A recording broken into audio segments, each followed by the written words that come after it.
en adelante. Segunda carta del apóstol Pablo en su capítulo 3, verso 16 en adelante. Amén. Toda la escritura es inspirada por Dios y útil para enseñar, para redarguir, para corregir, para instruir en justicia, a fin de que el hombre de Dios sea perfecto, enteramente preparado para toda buena obra. 4:1. Te encarezco delante de Dios y del Señor Jesucristo, que juzgará a los vivos y a los muertos en su manifestación y en su reino. La orden es que prediques la palabra, que instes a tiempo y fuera de tiempo, redarguye, reprende, exhorta con toda paciencia y doctrina, porque vendrá tiempo cuando no sufrirán la sana doctrina, sino que teniendo comezón de oír, se amontonarán maestros conforme a sus propias concupiscencias y apartarán de la verdad del oído y se volverán a las fábulas. ¡Qué peligro, hermanos! Se volverán a las mentiras, a las falsedades, a los mitos, a las payasadas dentro de la iglesia. Pero el Espíritu Santo dice claramente que en los postreros tiempos algunos apostatarán de la fe, escuchando a espíritus engañadores y a doctrina de demonios. Que el Señor los reprenda en esta hora. Aleluya. Dele la honra y la gloria a nuestro bendito Señor en esta hora. Debemos de alabar al Señor, hermano. Debemos de servirle con todo el corazón.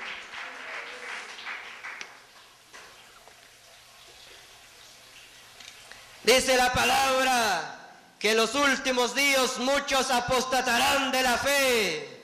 Permítame definir la palabra apostasía. En griego apostasía es deserción, rebelión, abandono, retirada, apartarse de Dios, estar en contra de Dios y de su palabra. Sí, hermano, esto es lo que pasa con la apostasía. Se rebelan con Dios, no obedecen a la palabra de Dios, acomodan a la palabra a su gusto, a su manera, al deseo de la carne. Lo que a ellos les gusta, eso hacen. Esos son los apóstatas, hermanos. Amén. La apostasía también, amado hermano, la apostasía también están infiltradas. También hay dentro de la iglesia, hermanos. Lo que debe de hacer la iglesia es pulirse. Poco a poco nos vamos puliendo, vamos distinguiendo las cosas que no son del Señor, que son costumbres, que son dogmas, que son opiniones, hermanos, y los tomamos nosotros como doctrina, como artículos de fe, y es un error, hermano. Es un error, hermano. Recibir la falsedad de estos tiempos es peligroso.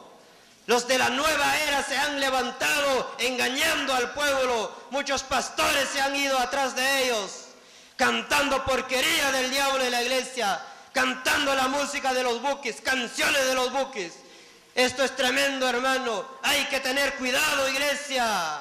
Amén. Sí, hermano. Esto pasa, hermanos, por no escudriñar la palabra, por no leer la palabra. Esto es, por eso entra la apostasía en la iglesia. Si fuéramos como los hermanos en Berea, dice la palabra que cuando Pablo y Silas daban su discurso, dice que los de Berea, amados hermanos, eran más nobles que los que estaban en Tesalónica. Recibían la palabra con toda solicitud y escudriñaban cada día las escrituras para ver si estas cosas eran así.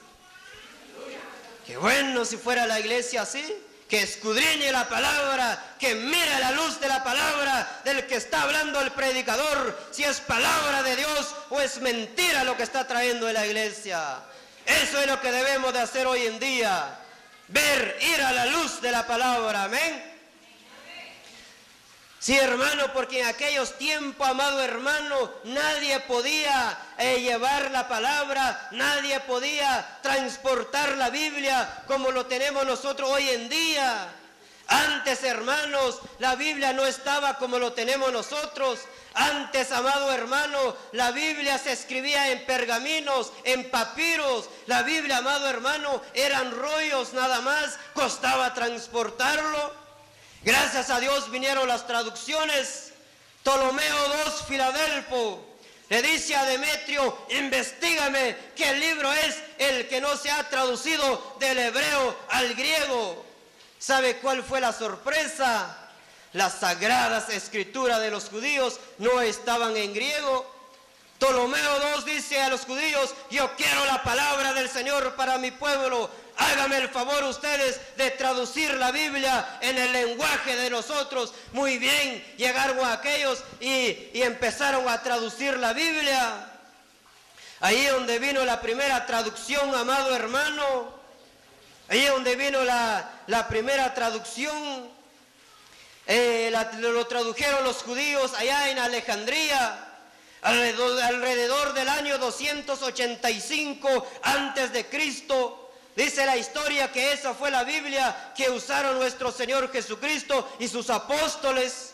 Amén. Sí, hermano, gracias a Dios tenemos nosotros las traducciones. Posteriormente vino la otra traducción famosa, la Vulgata Latina.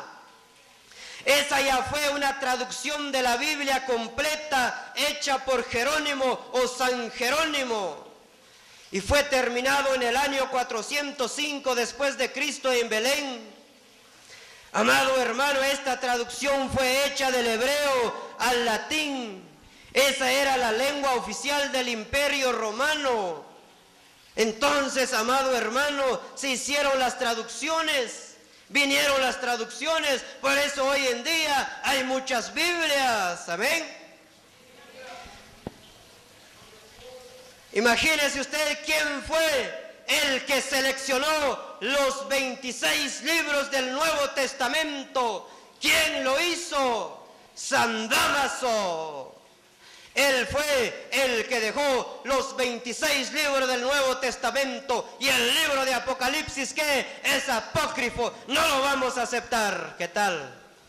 Pero ¿sabe qué? Leyeron los creyentes, el libro de Apocalipsis habla de las 7 iglesias, el libro de Apocalipsis, hermano, habla de la Nueva Jerusalén. Empezaron a escudriñar a aquellos y dijeron: pero si aquí no encontramos error en este libro, ¿por qué no se incluye entonces? Hagamos una junta, hagamos un concilio.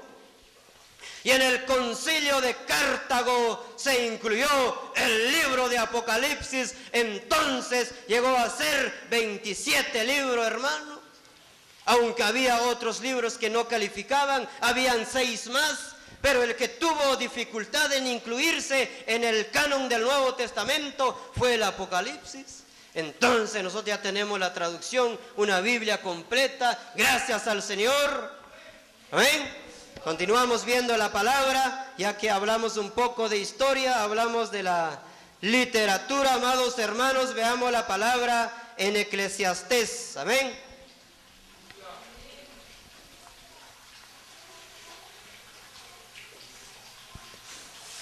Eclesiastés en su capítulo 12, versículo 12.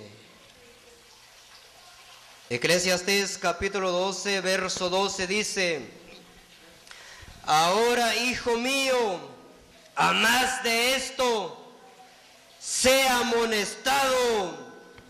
No hay fin de hacer muchos libros, y el mucho estudio es fatiga de la carne. Ahí está. No hay fin de hacer muchos libros.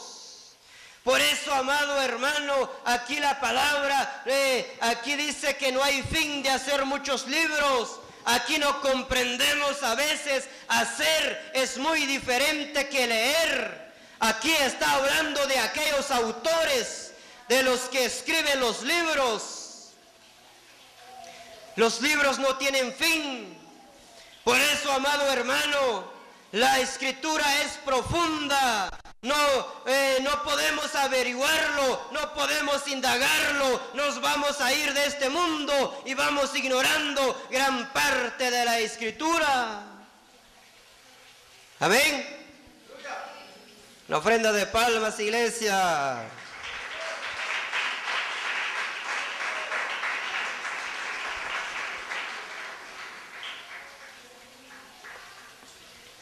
Entonces, hermano, estamos mirando, aquí dice que los libros no tienen fin. Salomón está dejando un poco acá y dijo, no hay fin de hacer muchos libros. Entonces él dijo, eso no va a tener fin, no termina, eso es afán, eso es cansancio, eso es un gran trabajo, porque el mucho estudio es placer de la carne, no, es aflicción. Entonces, por eso el apóstol Pablo le recomienda a Timoteo, ocúpate de las Escrituras para que tu aprovechamiento sea manifiesta a todas. Las Escrituras ahí están, hermanos, para leerlas, para escudriñarlos y también para aplicarlos. Amén. Entonces ellos escribieron esta advertencia. Dice que el que añade ciencia, hermanos, en este mismo libro dice, añade dolor, sí, hermano. Porque si usted tiene ciencia, no se va a ir a meter ahí donde se presenta Israel Camey, Harold Mota, Óscar Ovidio, Byron Juárez, porque usted tiene ciencia, usted sabe que esos son los farsantes que se han levantado burlándose de Dios, usted no se va a ir ahí. O a veces al contrario, dijo Pablo, porque ya tienes conocimiento, ya te puedes meter ahí. ¿Y qué tal si te mira un hermano flaco, un hermano débil, que tú estás ahí en un lugar que no es muy adecuado y por tu causa la fe de este hermano es debilitado? Ahí está. Por eso mucha gente ya no quiere aceptar el evangelio. Porque miran a los predicadores ahí en medio de estas personas que se burlan de Dios. Se presentan ahí con humos, luces de colores, presentan mejor show que los del mundo. La iglesia, ya la gente ya no se quiere ir en la iglesia, hermanos, qué tremendo. Amén. Aleluya, sonría que Cristo le ama en esta hora.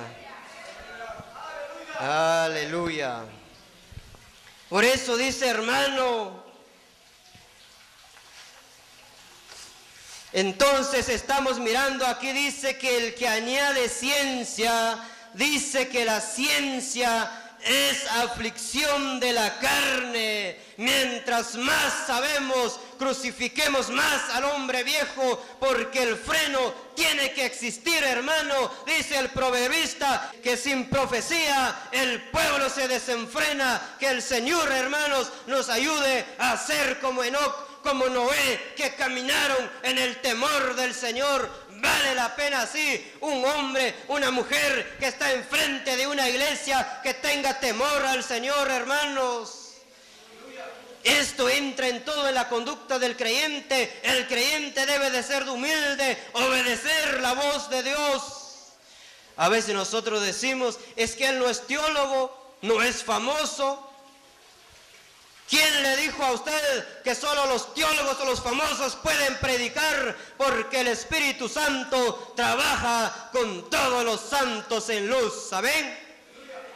El Señor nos ayuda, hermanos.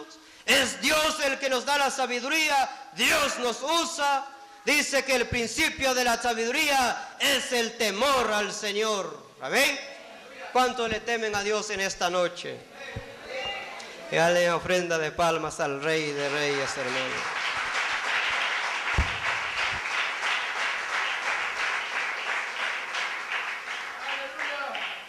Sí, hermano, estamos mirando. Dice que la ciencia es aflicción de la carne. Porque si nosotros tenemos ciencia, analizamos las cosas, miramos las cosas que desagradan al corazón del Señor. Mucha gente hoy en día se han cruzado de brazos. Muchos pastores parecen camaleón, aceptan de todo. Viene alguien que con la música de los Tigres del Norte y él ahí se asimila también. Viene alguien de la sana doctrina, lo recibe también y no debe de ser así. La iglesia, hermano, hay que respetar, hay que sujetarse, hay que obedecer a la voz de Dios. Amén. Continuamos viendo la palabra Tito. La carta del apóstol Pablo a Tito, en su capítulo 2, el verso 1. Tito 2:1 dice: pero tú habla lo que está de acuerdo con la sana doctrina. Ahí está. Lo que conviene a la sana doctrina. No dice, pero tú habla lo que le conviene a la iglesia. No dice, pero tú habla lo que le agrada a los hermanos. No. Ahí está el peligro, hermanos. Hoy en día los predicadores ya no dan los mensajes fuerte, amado hermano, ya no dan los mensajes, ellos dan los mensajes, lo que la iglesia quiere oír, y esto es peligroso. Amén. Porque mucha gente se ha levantado en el ministerio para buscar fama, para hacer dinero, no importa lo que llevan, pero a nosotros el Señor nos ha levantado para predicar la palabra, una palabra que cambia el corazón del hombre, que cambia el corazón de la mujer, para que tenga una entrada en los reinos de los cielos. Eso es nuestra misión. Dios nos ha levantado para predicar la palabra. Amén. Désela a Dios más fuerte, hermano, con todo su corazón.